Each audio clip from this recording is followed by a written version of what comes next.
Making applesauce is so easy. I will never buy pre-made applesauce ever again. It is so simple that I wanted to show you the process so you believe it and you can try it yourself, because it's just really, really, really fast.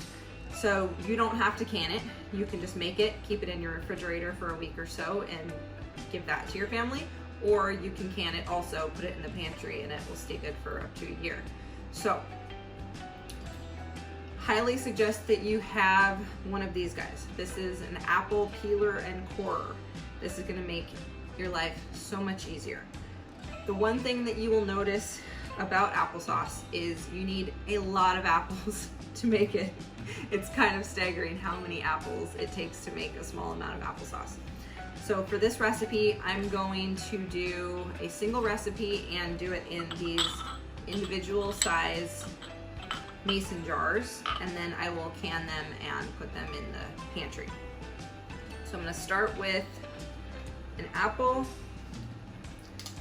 These apples are so gorgeous. A friend of ours gave them to us off of her tree, and they're seriously the best apples I've ever had. I can't tell you what kind they are because she can't get anybody to figure them out, but she's gonna let us take a cutting of her tree next spring, and then we're gonna try to grow a couple of our own of these trees because it's just the best apples. So these apples are sweet enough that I'm not gonna add any sugar to this. It's gonna be a completely sugarless applesauce. So that just took the core out of my apple and sliced it up in spirals. So side note, don't throw this stuff away. The chickens and horses love it, or it makes great compost. So now I'm gonna just take a knife, quarter it, put it in a bowl. I'm gonna repeat that process until I have 6 cups of apples. Okay, I've got a whole bunch of apples chopped up here. Put 6 cups in my pot.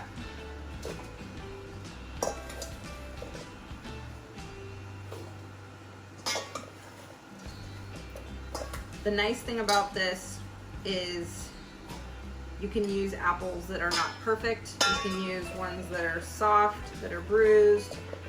You get the peel off and all of the inside is still good.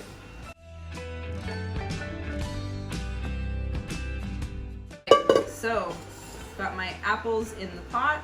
I'm gonna add 3/4 of a cup of water.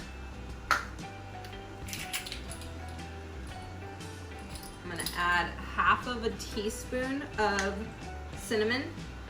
If you don't like cinnamon, you don't have to add the cinnamon. If you really like cinnamon, you can put more. This is kind of a personal taste thing.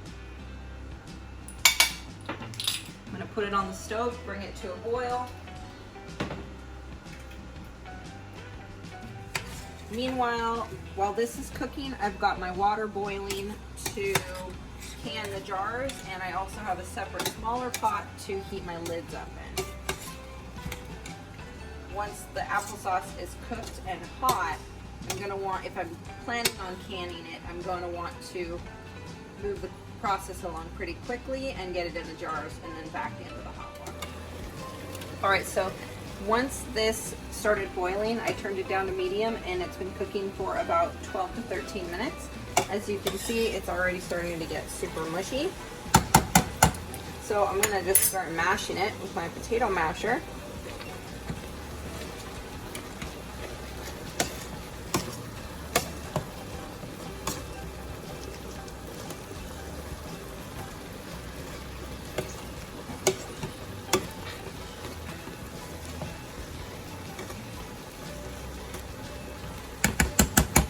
Didn't do a very good job at getting all uniform pieces, so I think it needs a little bit longer for the larger pieces to get soft, and we'll come back and mash the rest. All right, so it's all cooked.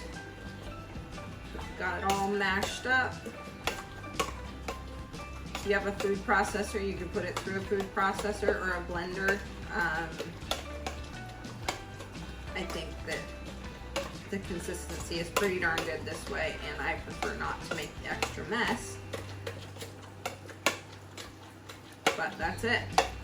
That is applesauce. You can, at this point, Put it in bowls, serve it up, or put it in your refrigerator and it'll last for about a week. Or you can continue the process of canning it like I'm going to right now. So, I've got my jar funnel, my jar picker-upper thingy, I don't actually know the technical term for that, and the headspace measuring tool. All of this comes in this ball canning utensil set, which I've linked for you. So I'm going to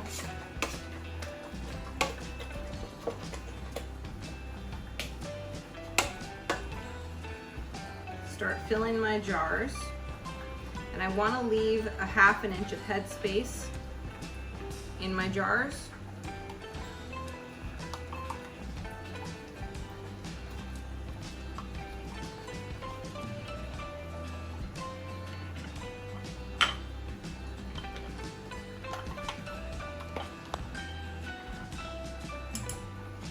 So I'm going to measure this out in each jar so that I have a 1/2 inch of headspace. It's also important to make sure that there aren't any air bubbles in the jar. So you're going to want to take something, kind of run it along the sides. With these little tiny jars, it's less of a concern, but if I was gonna do this in my 12-ounce jars, I would want to make sure that the sides don't have any air bubbles.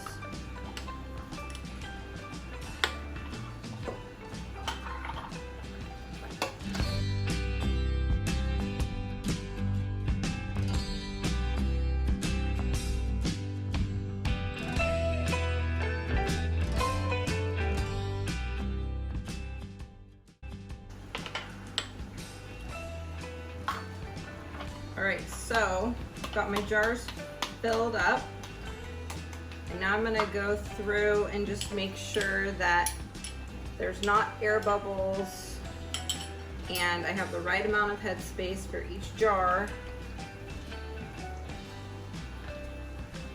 With applesauce, it does bubble fairly easily or leave little air gaps in the corners and along the sides of the jar, so you do want to really make sure you get all that air out.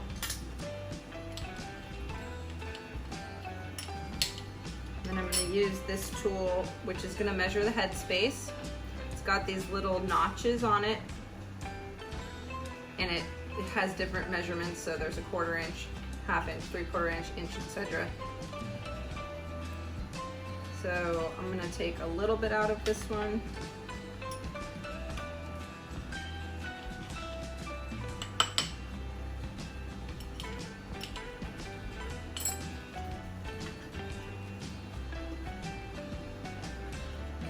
That should be good. I'm going to repeat that process with all of these jars, and then we'll put the lids on.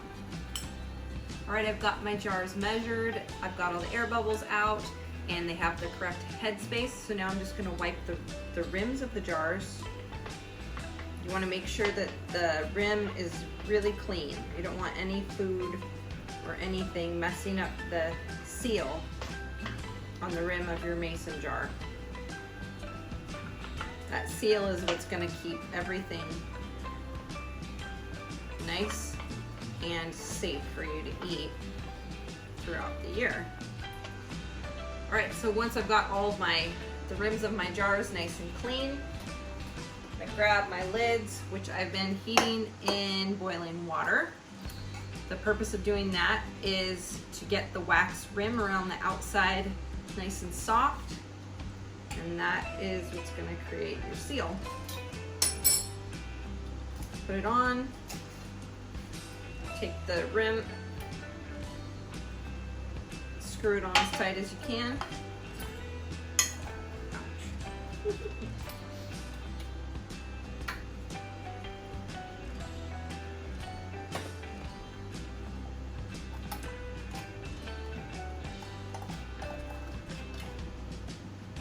gonna repeat that process with as many jars as you can get into your pot of boiling water at once. So these are 4-ounce jars that I'm using.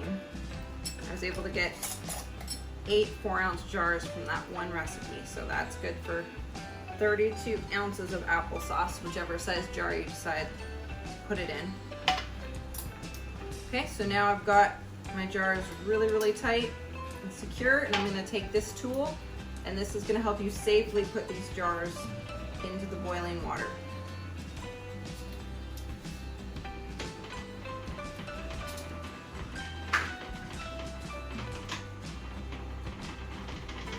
To make sure that there's at least an inch of water above the tops of the jars.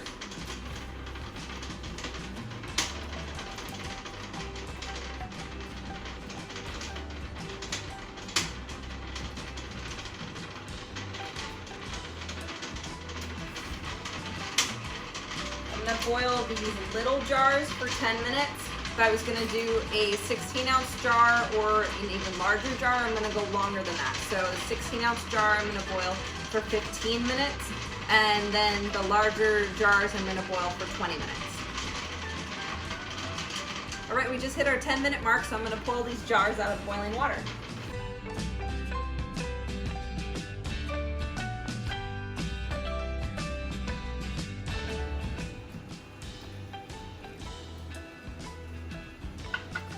All right, once you get them all out of the water, you're gonna let them sit on your countertop for 24 hours so that seal gets nice and tight, and then you can move them into your pantry or anywhere you like.